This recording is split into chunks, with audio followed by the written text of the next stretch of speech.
Pernah nggak kamu kepikiran kenapa banyak investor besar dari Indonesia, bahkan orang-orang super kaya, justru menyimpan uangnya di Singapura? Padahal bisnisnya di Indonesia, asetnya di Indonesia, bahkan hidupnya juga di Indonesia. Tapi uangnya tidak. Aku mau jelaskan dari awal. Ini bukan soal nasionalisme. Ini juga bukan soal mana negara yang lebih baik. Ini soal cara berpikir orang yang sudah pegang uang besar. Karena ketika jumlah uangmu makin besar, cara berpikirmu juga berubah. Yang kamu cari bukan lagi sekedar untung besar, tapi rasa aman. Banyak orang mengira investor itu cuma mikir profit. Salah. Investor besar lebih takut kehilangan daripada tidak dapat untung. Kehilangan satu kali bisa menghapus hasil kerja puluhan tahun. Jadi wajar kalau mereka sangat selektif soal di mana uang itu disimpan. Singapura sering dipilih bukan karena negaranya besar, tapi karena sistemnya rapi. Aturannya jelas, jarang berubah, dan kalau ada masalah, hukumannya tegas. Uang di sana terasa tenang, bukan karena bunganya besar, tapi karena risikonya kecil. Sekarang bandingkan dengan Indonesia. Indonesia itu ladang yang subur, pasarnya besar, pertumbuhannya cepat, dan peluangnya nyata. Tapi jujur saja, aturannya bisa berubah cepat, kebijakan kadang tidak terduga, dan kepastian hukum belum selalu konsisten. Ini bukan keluhan, ini realita yang dihadapi investor. Makanya, banyak investor melakukan satu hal yang mungkin tidak kamu sadari. Mereka menyimpan uang di tempat yang aman, lalu memutarnya di tempat yang menguntungkan. Dua fungsi ini dipisahkan, menyimpan dan mengembangkan bukan dilakukan di tempat yang sama. Di video ini, aku tidak mau menyalahkan siapapun. Aku cuma ingin kamu memahami satu hal penting. Uang itu tidak punya emosi. Uang hanya mengikuti sistem yang paling bisa dipercaya. Dan kalau kamu ingin naik kelas secara finansial, cara berpikir seperti ini wajib kamu pahami sejak sekarang.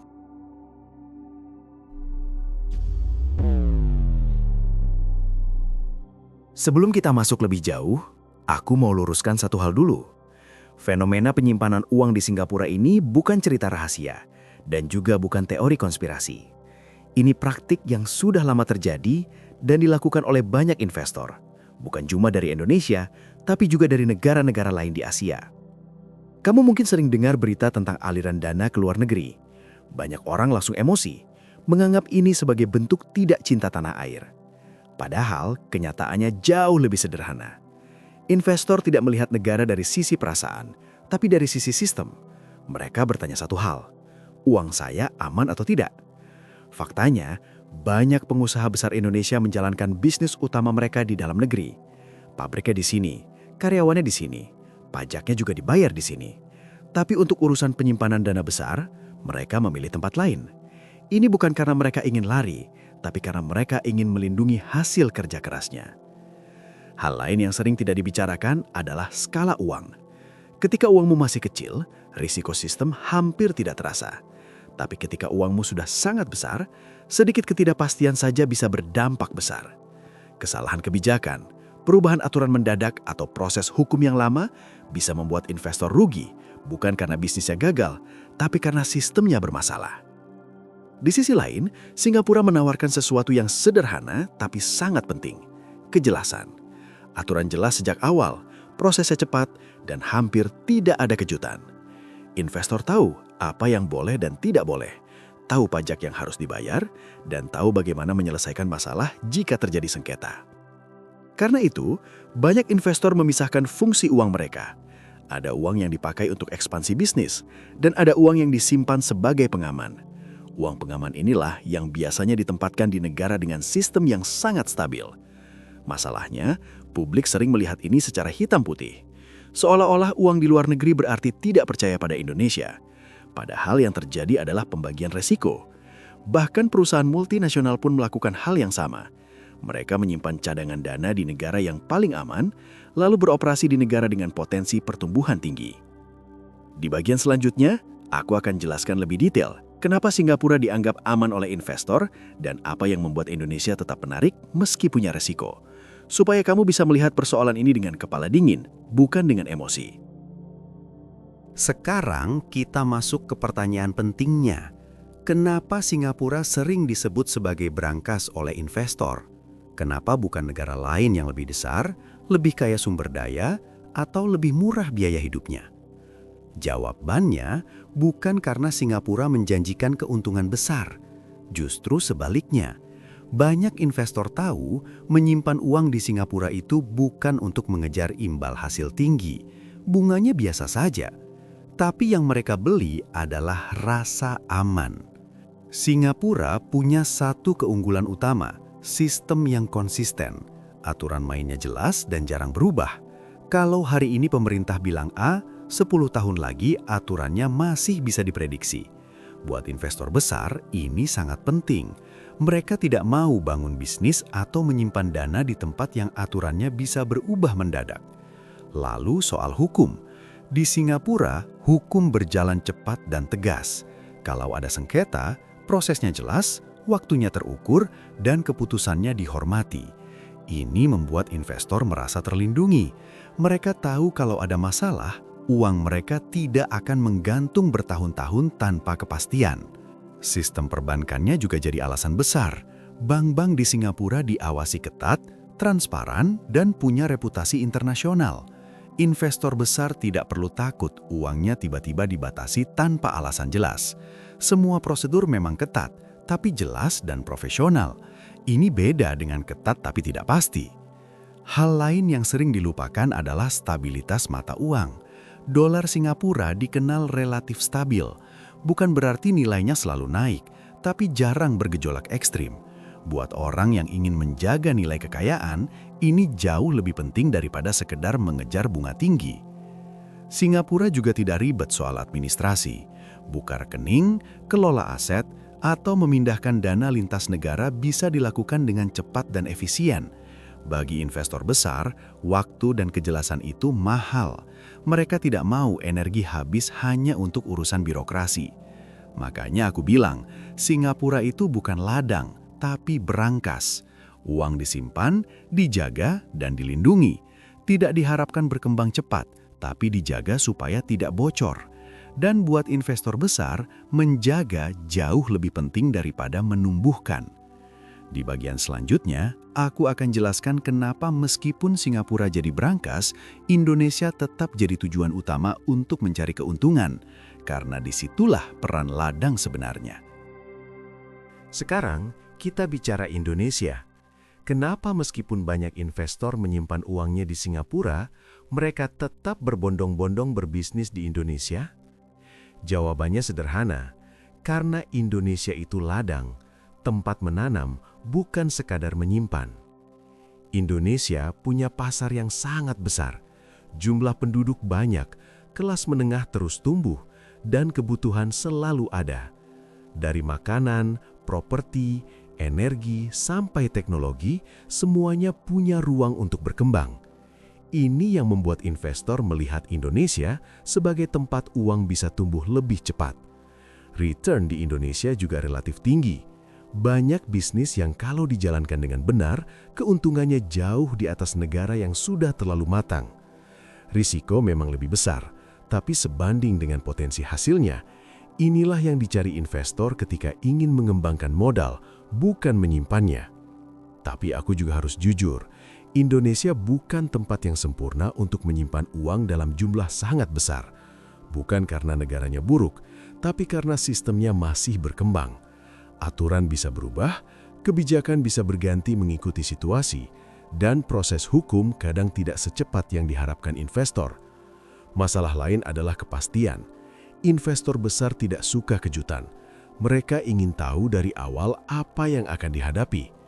Di Indonesia, kadang kepastian itu baru muncul di tengah jalan. Buat pengusaha kecil, ini mungkin masih bisa ditoleransi. Tapi buat investor besar, ini jadi risiko serius. Meski begitu, Indonesia tetap menarik. Justru karena belum sempurna, peluangnya masih banyak. Banyak sektor yang masih bisa diisi, banyak masalah yang bisa dijadikan bisnis, dan banyak kebutuhan yang belum terpenuhi. Inilah alasan kenapa uang asing terus masuk ke Indonesia, meski risikonya ada. Makanya, pola yang sering terjadi adalah seperti ini. Uang disimpan di tempat aman, lalu sebagian diputar di Indonesia. Kalau untung, keuntungan bisa dibawa kembali ke brankas. Kalau rugi, risikonya sudah dihitung sejak awal. Ini bukan spekulasi, ini strategi. Indonesia itu bukan negara untuk ditinggalkan. Justru Indonesia adalah tempat bertarung, tempat kerja keras menghasilkan nilai. Tapi untuk hasil kerja keras itu, investor ingin tempat penyimpanan yang tenang. Di bagian berikutnya, aku akan jelaskan pola pikir investor besar yang membuat mereka selalu memisahkan antara tempat menyimpan uang dan tempat memutar uang. Ini penting kalau kamu ingin naik level dalam cara berpikir finansial. Di bagian ini, aku mau ajak kamu melihat perbedaan cara berpikir antara orang yang masih mengejar uang dan orang yang sudah menjaga uang. Ini penting, karena disinilah banyak orang salah paham soal keputusan investor besar. Orang kebanyakan berpikir, di mana untung paling besar, di situ uang ditaruh. Investor besar justru berpikir sebaliknya. Mereka bertanya, di mana uang saya paling aman? Keuntungan itu penting, tapi bukan prioritas utama. Prioritasnya adalah jangan sampai hilang. Ketika nilai aset sudah sangat besar, risiko kecil pun terasa besar. Kehilangan 10% dari aset ratusan miliar bukan angka kecil. Itu bisa menghapus hasil kerja bertahun-tahun. Makanya investor besar cenderung defensif. Mereka lebih takut kehilangan daripada tertinggal peluang. Pola pikir berikutnya adalah memisahkan fungsi uang. Tidak semua uang harus bekerja keras. Ada uang yang memang ditugaskan untuk bertumbuh, dan ada uang yang tugasnya hanya satu, bertahan. Investor besar tidak mencampur dua fungsi ini. Mereka tahu kalau semua uang dipaksa berkembang, risikonya justru makin besar. Makanya kamu sering lihat fenomena ini. Uang disimpan di negara yang stabil, tapi bisnis dijalankan di negara yang berkembang. Ini bukan kebetulan, ini hasil perhitungan panjang. Investor besar selalu berpikir lintas negara dan lintas sistem. Hal lain yang membedakan adalah cara melihat waktu. Investor kecil sering berpikir bulanan atau tahunan. Investor besar berpikir puluhan tahun. Mereka bertanya, apakah sistem ini masih bisa dipercaya 20 atau 30 tahun ke depan? Kalau jawabannya ragu, mereka akan cari alternatif. Mereka juga tidak terlalu peduli opini publik. Selama keputusannya logis dan legal, komentar orang tidak terlalu mempengaruhi. Fokus mereka satu, menjaga kesinambungan kekayaan. Bukan untuk pamer, tapi untuk bertahan lintas generasi. Jadi, kalau kamu melihat investor besar menyimpan uangnya di luar negeri, jangan langsung menilai negatif. Coba lihat dari sudut pandang manajemen risiko. Mereka tidak sedang kabur, mereka sedang berjaga-jaga. Di bagian berikutnya, aku akan bahas kesalahpahaman publik yang sering muncul soal isu ini, dan kenapa emosi sering membuat kita salah memahami keputusan finansial orang lain. Di bagian ini, aku mau bahas kenapa topik ini sering memancing emosi. Karena yang ramai di publik seringkali bukan faktanya, tapi perasaannya. Banyak orang melihat investor menyimpan uang di luar negeri lalu langsung menyimpulkan satu hal, tidak cinta Indonesia. Kesimpulan ini sebenarnya terlalu sederhana. Investor besar tidak mengambil keputusan dari rasa suka atau tidak suka. Mereka bergerak berdasarkan hitungan risiko. Sama seperti kamu memilih rumah yang aman untuk keluarga, bukan karena kamu tidak cinta lingkungan sekitar, tapi karena kamu ingin merasa tenang. Kesalahpahaman kedua adalah anggapan bahwa uang yang disimpan di luar negeri berarti tidak berkontribusi pada Indonesia. Padahal banyak investor tetap membayar pajak di Indonesia, membuka lapangan kerja, dan menjalankan bisnis di dalam negeri.